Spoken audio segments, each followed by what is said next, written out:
Hello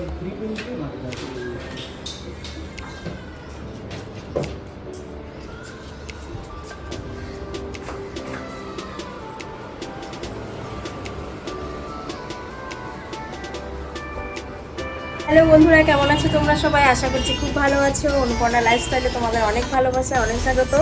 তো আজকে আমরা যাচ্ছি হলো কলকাতা। আসলে হঠাৎ করেই আর কি ঠিক হয়েছে যাওয়াটা, এই জন্য আমি কদিন ধরে মানে 2-3 দিন ধরে ব্লগ ভিডিও আপলোডও দিতে পারিনি, করতে পারিনি, এতটা ব্যস্ত ছিলাম। বাড়ি যেতে হলে তো একটু কেনাকাটা, একটু মানে গোছানো গাছানো ব্যাপার থাকে, তো সেই জন্যই আর কি কিছু করতে পারিনি। তো আজকে আমরা যাচ্ছি কলকাতা। তো আমাদের 2:55 ফ্লাইট আছে। তো এখন বাজে হলো 11টা। তো এখনই 11টা না, সরি, এখন বাজে হলো 11:30। তো এখনই আমরা বেরোবো। তো চলো দেখতে থাকো আজকে ভিডিওটা, আশা করি তোমাদের খুব ভালো লাগবে। তো চলো দেখতে থাকো।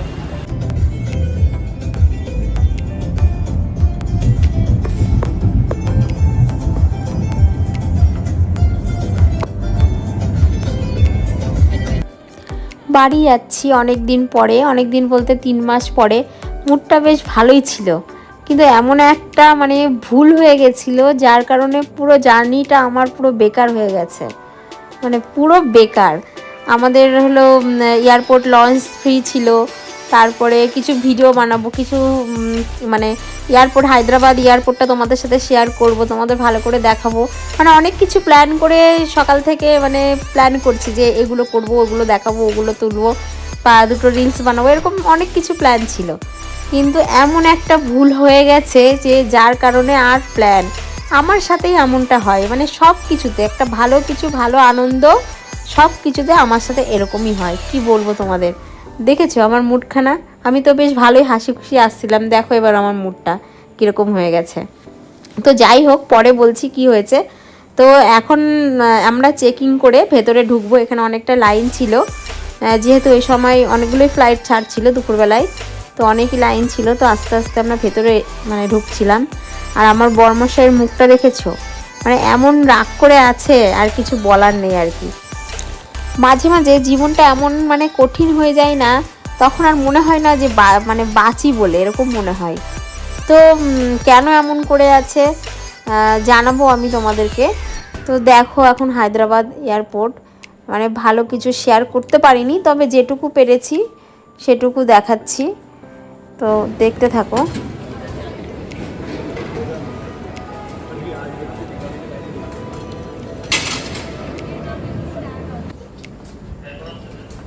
তো এখন আমরা যাচ্ছি হলো মানে ফ্লাইটের মধ্যে। তো মাঝখানে তো অনেক কিছু হয়েছে, এই দেখো, এই কারণে এই যে ঝাঁকাটা দেখতে পাচ্ছ আমার হাতে, এই কারণে মানে পুরো আমার জার্নিটা পুরো বেকার হয়ে গেছে।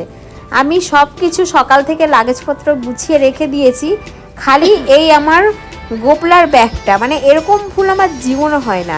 আসলে ভুলটা হয়েছে, কারণ আছে। কারণ কি, আমার মানে যে গোপাল আছে, মানে ওর নাম হলো আদিত্য। তো আমি আদিত্যকে ওর ঠাকুমার কাছে, ওকে আমি যেহেতু ছেলে মানি, তো আমার শাশুড়ি ওর ঠাকুমাই হয়, তো আমার শাশুড়িরও একটা গোপাল আছে। তো ওই 2টো গোপাল একসঙ্গে থাকবে বলে আমার গোপালটা আমি আমার শাশুড়ি মাকে দিয়েছিলাম, মানে অনেক দিন ধরেই আছে। তো আদিত্যকে তো ওখানে দিয়ে দিয়েছি, দেওয়ার পরে আমার মানে বছর 1-1.5 বছর হয়ে গেছে। তো ওকে নিয়ে আর আমি বেশি ট্রাভেল করি না বা করিনি, সেই কারণে ওর কথাটাও আমার মানে অতটা খেয়াল ছিল না। আগে যখন ও আমার কাছে ছিল, বাড়ি আসতাম, যেতাম, নিয়ে আসতাম, আগে ওকে নিতাম, যেহেতু তখন আমার মনে ছিল। আর হয়েছে কি, বাইরেটা তো প্রথমে সব লাগেজগুলো বের করেছি, এবার ওকে সাজিয়ে গুছিয়ে রেডি করে ওকে শুইয়ে বাইরেটা যদি রেখে দিতাম ভালো হতো। এবার আমি বলছি বাইরে রাখবো, থাক ঘরের ভিতরে, যখন যাব ওকে নিয়ে বেরিয়ে যাব।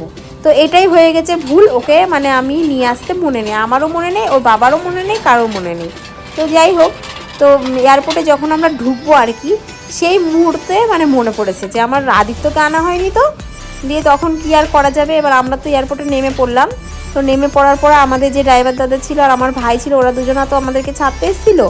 তো ওদেরকে মানে তোমাদের দাদা ভাই আর কি বললো যে চলে যা, তোরা গিয়ে গোপালকে এনে দে, যেহেতু আমরা অনেক 2-3 ঘন্টা আগে বেরিয়েছি, আর আমাদের ঘর থেকে এয়ারপোর্ট ওই 45 মিনিট 40 মিনিট এরকম লাগে সময়। তো রাস্তা ভালো বলে এই জন্য আর কি সময়টা কম লাগে, অনেকটাই রাস্তা, আর রাস্তাটা ভীষণ ভালো, যার কারণে আর কি সময়টা কম লাগে আনতে। তো সেই মানে গোপাল আনতে গিয়ে আমার মানে এত সমস্যা, লঞ্চ যেতে পারিনি, খেতে পারিনি, মানে খুব বাজেভাবে বাড়ি এসেছি। একদম মানে মুডটা ভালো ছিল না।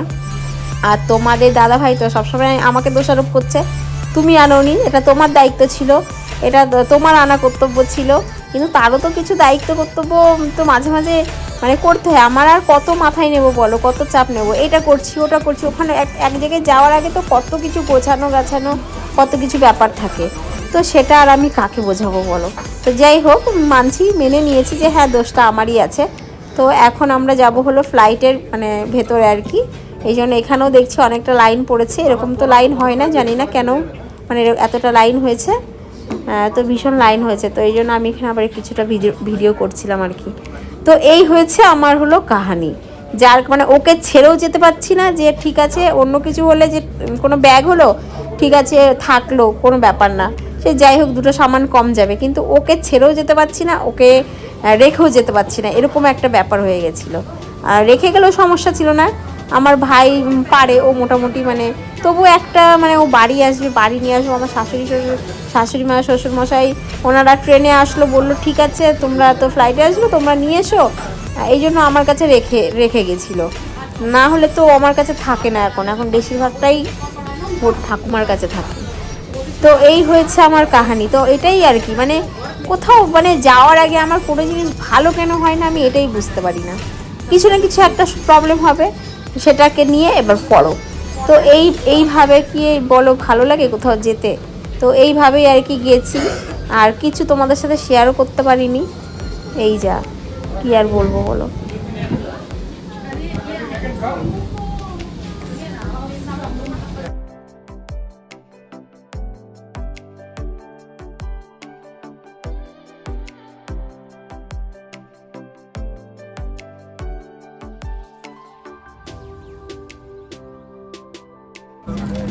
এই ফ্লাইটটা মানে আমার আর কি প্রথম জার্নি, কারণ এয়ার ইন্ডিয়া গেছি, কিন্তু এটা হলো এয়ার ইন্ডিয়া এক্সপ্রেস। এই ফ্লাইটটা নতুনই আর কি লঞ্চ হয়েছে, তো ভালো নতুন ফ্লাইট, নতুন সব কিছু, সিটপত্র সুন্দর ছিল, ভালো ছিল, সিটগুলো একটু ছোট ছোট ছিল, তাছাড়া এমনি খুব সুন্দরই ছিল।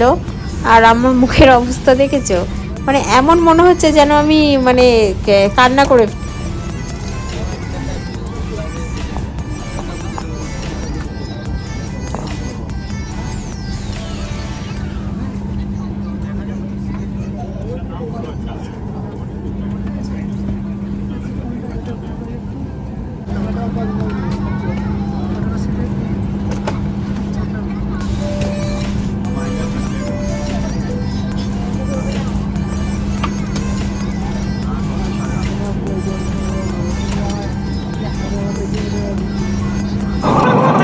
তো ফ্লাইটটা আমাদের ছেড়ে দিয়েছে, তো 2:55 ফ্লাইট হওয়ার কারণে আমরা ঘর থেকে কোনো খাবার দাবার খেয়ে আসিনি, প্লাস নিয়েও আসিনি, কারণ আমাদের অনেকগুলো এয়ারপোর্ট লঞ্চ ছিল।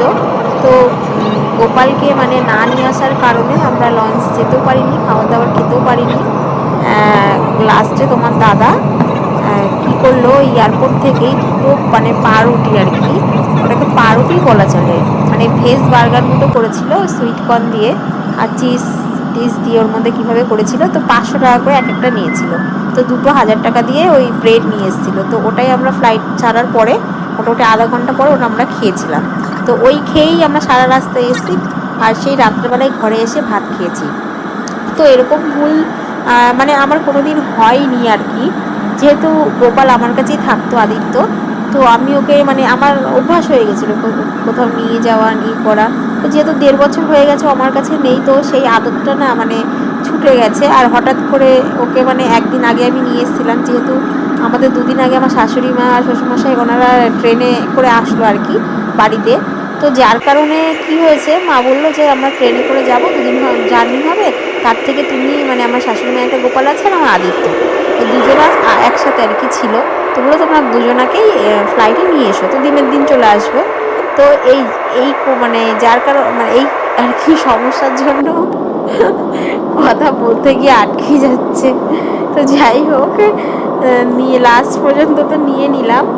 এখন হাসি পাচ্ছে আমি ভিডিওটা এডিট করতে গিয়ে, কিন্তু সেই মুহূর্তে যা হচ্ছিল তা ভালোই হচ্ছিল, একদম ভালো লাগছিল না। ফ্লাইটের মানে এই যে দুপুরবেলা জার্নি, এটা অনেক দিন আগে একবার গেছিলাম, আর এই মানে এখন আর কি আজকে যাচ্ছি। তো দুপুরবেলার ভিউগুলো এত সুন্দর লাগে, দেখেছো মেঘগুলো কি সুন্দর ভেসে ভেসে যাচ্ছে। আর কিছুটা পর যাওয়ার পরে তো এমন মনে হয় যে আমরা মানে যখন মেঘের উপরে চলে যাই মনে হয় যেন নিচে কেউ যেন তুলো ঢেলে রেখেছে, এত সুন্দর মেঘগুলোকে দেখতে লাগে। তো এইগুলোই আর কি দেখার। তারপরে অনেক কিছু ছিল ভেতরে, এয়ারপোর্টের ভেতরে, যেগুলো তোমাদের সাথে শেয়ার করার ইচ্ছা ছিল, তো সেগুলো কিছুই হয়নি, করব তবে কোনো একদিন তোমাদের সাথে পুরো ডিটেলস মানে ফ্লাইট জার্নি পুরো মানে শেয়ার করব। যেহেতু আমরা 2-3 মাস পর পরই আর কি যাই। তো দেখেছো আমার মুখখানা আমি কেমন বাদরের মতো করে আছি, আমার একটুকু ভালো লাগছিল না এই গোপলাটার জন্য, যত অশান্তি হয়ে গেছে আজকে। আর এ তো ঘুমাচ্ছে খেয়ে দে, ফ্লাইটে উঠলে পড়ে পড়ে খালি ঘুমাবে। ফ্লাইট বলে না, সে ফ্লাইট কি ট্রেন কি, জার্নি করতে গেলেই ঘুমায়। আমার তো একটুকু ঘুম আসে না মোটেই। আর আমি বসে বসে বাইরের দৃশ্য দেখছি, এত সুন্দর লাগছে, কিন্তু মনের মধ্যে তো একটা অশান্তি রয়েই গেছে। বাইরের দৃশ্য আর যতই দেখি না কারণ সেই মন থেকে ফিলিংসটা আসছে না। তো যাই হোক, এভাবে দেখতে দেখতে আমরা কলকাতাও পৌঁছে গেলাম। তো চলো দেখতে থাকো।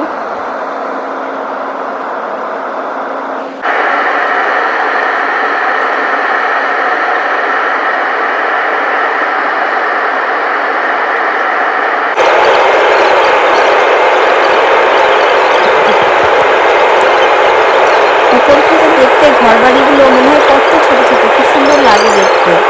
আর এত স্পিডে ল্যান্ড করেছে না, মানে মনে হচ্ছে না পুরো পুরো নাড়িয়ে দিয়েছে ভিতরে সবাইকে, খুব স্পিডে ল্যান্ড করেছে ফ্লাইটটা। তো আমরা নেমে এসেছি। তো নেমে এসে এখানে লাগেজ দেবে, তো বেল্টে এখন লাগেজ নিয়ে আমাদের গাড়ি আর কি বলা আছে, তো উনিও হয়তো চলে এসেছে। ওনাকে ফোন বললো এরকম এত নম্বর গেটের সামনে আসতে, তো উনিও হয়তো চলে আসবে। তো চলো লাগেজটা নিয়ে বাইরে বেরোনো যাক।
ফাইনালি আমরা কলকাতা চলে এসেছি। অনেক রাগ, অনেক অনুরাগ, সব কিছু মনে মান অভিমান নিয়ে আমরা কলকাতা চলে এসেছি। তো কলকাতা এসে এখন গাড়ির জন্য অপেক্ষা করছিলাম। তো গাড়ি আমাদের বলা ছিল, তো উনিও চলে এসেছে। এখন লাগেজপত্র গাড়িতে তুলে এখন বাড়ির দিকে যাব।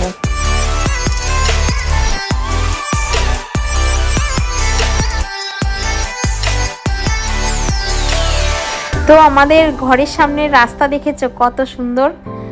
আগে এটা 34 নম্বর জাতীয় সড়ক বলে মানে পরিচিতি ছিল, তো এখন এটা হাইওয়ে হয়ে গেছে, 4 লেন্থ হাইওয়ে আর কি।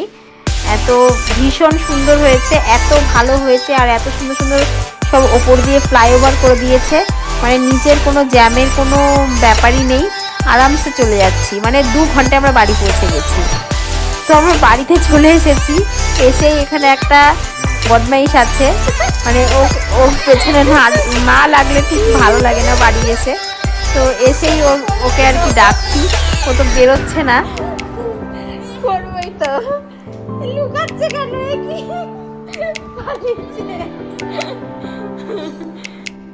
তো ঘরে এসেই আমাদের আর কি আমার জায়ের মেয়ে ওটা, ওর সাথে খানিক মানে মজা করে নিলাম। তারপরে উপরে চলে আসলাম, এসে মানে গোপালকে রাখার আর কি ব্যবস্থা করব স্নান টান করে। তো এই ছিল আজকের আমাদের জার্নি। তো আমরা ভালোভাবে পৌঁছে গেছি, রাস্তাতে কোনো অসুবিধা হয়নি, আর ভীষণ ভালো রাস্তা ছিল, 2 ঘন্টাতে আমরা বাড়ি পৌঁছে গেছি।